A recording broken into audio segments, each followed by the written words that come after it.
मोहित एक समझदार लड़का था, लेकिन वह पढ़ाई के मामले में हमेशा मेहनत करने से बचता था। एक बार जब मोहित का पसंदीदा कप टूट गया तो मां ने मोहित से बाजार से खुद जाकर एक अच्छा कप लाने को कहा। पहली बार मोहित को इस तरह का कोई काम मिला था। मोहित मन ही मन खुश हो रहा था कि चलो इसी बहाने उसे बाहर जाने को मिलेगा और उतनी देर कोई पढ़ने के लिए नहीं कहेगा। मोहित पास के बाजार में पहुंचा और इधर उधर कप खोजने लगा। मोहित जो भी कप उठाता उसमें कोई न कोई कमी होती, कोई कमजोर होता तो किसी की डिजाइन अच्छी नहीं होती। काफी खोजने पर भी उसे कोई अच्छा कप नहीं दिखाई दिया और वो मायूस लौटने लगा। तभी मोहित की नजर सामने की दुकान में रखे एक लाल रंग के कप पे जा टिकी। उसकी चमक और खूबसूरती देख मोहित खुश हो गया और झट से दुकानदार से उस कप को लेकर अपने हाथों में कप को चारों तरफ से घुमाकर देखने लगा। कप वाकई में बहुत अच्छा था। उसकी मजबूती, उसकी चमक, उसकी शानदार डिजाइन, हर चीज परफेक्ट थी। मोहित ने वो कप खरीद लिया और घर चला गया। रात को भी वो कप अपने साथ ले बिस्तर पे लेट गया और देखते देखते उसे नींद आ गई। जब मोहित गहरी नींद में सो रहा था कि तभी उसे एक आवाज सुनाई दी, मोहित, मोहित। मोहित ने देखा कि वो कप उससे बातें कर रहा है। कप ने कहा कि मैं जानता हूँ कि मैं तुम्हें बहुत पसंद हूँ, पर क्या तुम जानते हो कि मैं पहले ऐसा नहीं था? मोहित ने कहा, नहीं, मुझे नहीं पता, तुम ही बताओ कि पहले तुम कैसे थे। कप ने कहा, एक समय था जब मैं मामूली लाल मिट्टी हुआ करता था। फिर एक दिन मेरा मास्टर मुझे अपने साथ ले गया। उसने मुझे जमीन पर पटक दिया और मेरे ऊपर पानी डालकर अपने हाथों से मुझे मिलाने लगा। मैं चिल्लाया कि अब बस करो, लेकिन मास्टर कहता रहा, अभी कुछ देर और, अभी कुछ देर और। मैंने बहुत कष्ट सहे। जब वो रुका तो मुझे लगा कि बस अब जो होना था हो गया। अब मैं पहले से काफी अच्छी स्थिति में हूँ।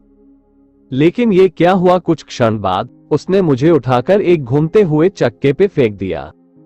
वो चक्का इतनी तेजी से नाच रहा था कि मेरा तो सर ही चकरा गया। मैं चिल्लाता रहा, अब बस करो, अब बस करो, लेकिन मास्टर कहता, अभी और, अभी और वो अपने हाथ और डंडे से मुझे आकार देता रहा जब तक कि मैं एक कप के शेप में नहीं आ गया। लेकिन सच कहूं तो पहले तो मुझे बुरा लग रहा था, लेकिन अब मैं खुश था कि चलो इतने कष्ट सहकर ही सही अब मैं अपने जीवन में कुछ बन गया हूं, वरना उस लाल मिट्टी के रूप में मेरी कोई पहचान नहीं थी।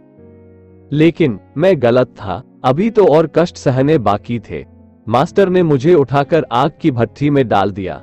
मैंने अपने पूरे जीवन कभी इतनी गर्मी नहीं सही थी। लगा मानो मैं वही जलकर भस्म हो जाऊंगा। मैं एक बार फिर चिल्लाया, नहीं, नहीं, मुझे बाहर निकालो, अब बस करो, अब बस करो। लेकिन मास्टर फिर यही बोला, अभी और, अभी और कुछ देर बाद मुझे भट्ठी से निकाल दिया गया।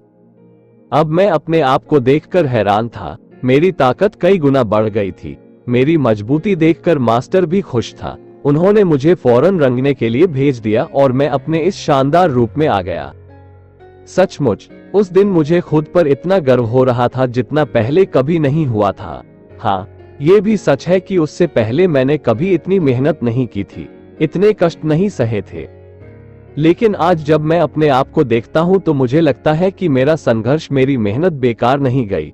आज मैं सर ऊंचा उठाकर चल सकता हूँ। आज मैं कह सकता हूँ कि मैं दुनिया के सबसे अच्छे कपों में से एक हूँ। मोहित सारी बातें बड़े ध्यान से सुन रहा था और जैसे ही कप ने अपनी बात पूरी की उसकी आंखें खुल गईं। आज सपने में ही सही, मोहित मेहनत का महत्व समझ गया था। मोहित ने मन ही मन निश्चय किया कि अब वो कभी मेहनत से जी नहीं चुराएगा और अपने टीचर्स और पेरेंट्स के कहे अनुसार मन लगाकर पढ़ेगा और कड़ी मेहनत करेगा। मित्रों, इस कहानी से हमें कड़ी मेहनत करने की सीख मिलती है, फिर चाहे वो पढ़ाई हो, खेल हो या कोई और चीज। आपने सुना भी होगा, जैसे किसी महान व्यक्ति ने कहा कि there is no substitute to hard work, जिसका अर्थ है कि कड़ी मेहनत का कोई विकल्प नहीं है। इसलिए अगर आप अपने जीवन में सफल होना चाहते हैं तो कभी भी कठिन परिश्रम से पीछे मत हटिए। याद रखिए, जितना बड़ा संघर्ष होगा, जीत उतनी ही शानदार होगी। कहानी अच्छी लगी हो तो प्लीज कहानी को लाइक, शेयर और कमेंट करें। ऐसी कहानियों को सुनने के लिए नीचे दिए गए सब्सक्राइब बटन को दबाकर हमारे चैनल को सब्सक्राइब जरूर करें। धन्यवाद।